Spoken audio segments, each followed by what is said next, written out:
would you be for President Trump becoming Speaker? You know, I've talked to President Trump many times. He tells me he wants to be Speaker, and I think he should be President. All right, joining us to discuss constitutional law attorney and Republican strategist Ameer Beno. Ameer, thank you for joining us this Monday. Great to be here. Thanks for having me. Absolutely. And to be very clear, Donald Trump has not announced he's running for any congressional district or any political position at this point. We'll wait and see. We also know he will not be reinstated.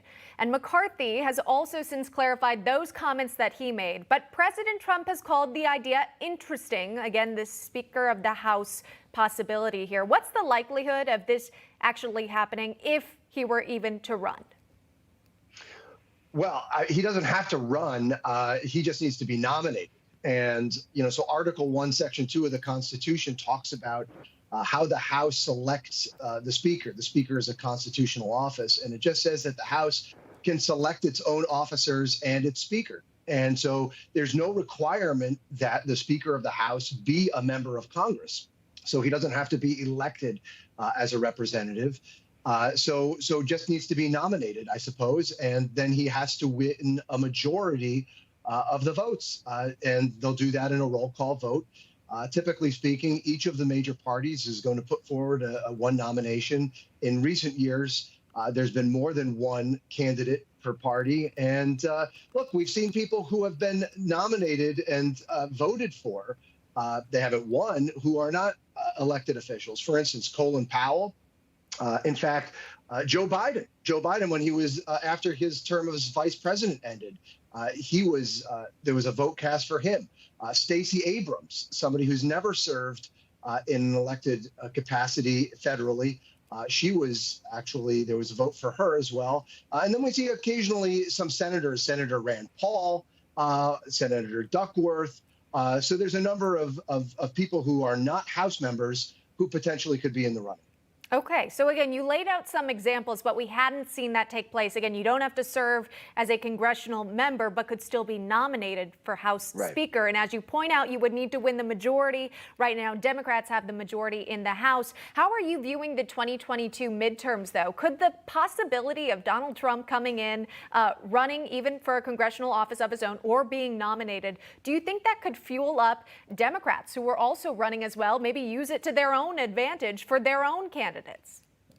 Oh, I think it would definitely fire up the base for the Democrats if Donald Trump were to run. I don't think that that's a likelihood that he would run as a representative. I think it's probably a more interesting intellectual exercise as to whether or not he has a coalition of supporters in Congress who would nominate him. And probably we will see his name, whether he's a nominee or not, people voting for Donald Trump as Speaker, whether or not he can put together a coalition. I think that it's probably a long shot that he could get a majority of support in the House, but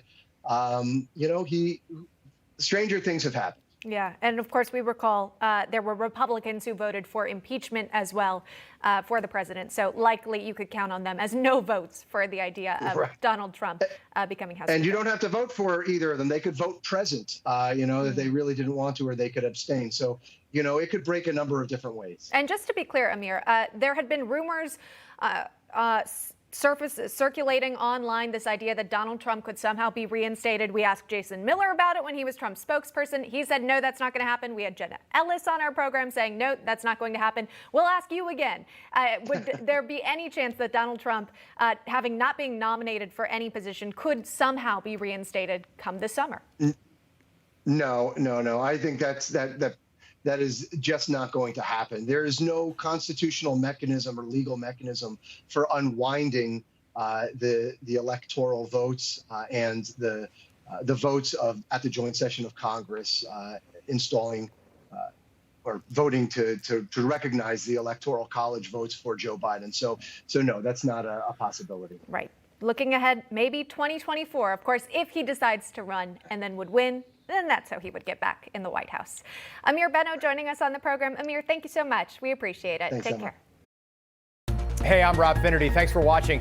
If you enjoyed this video, please join the conversation in the comments below. Don't forget to subscribe, too.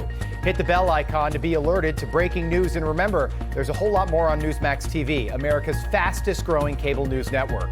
Newsmax TV, where real news for real people.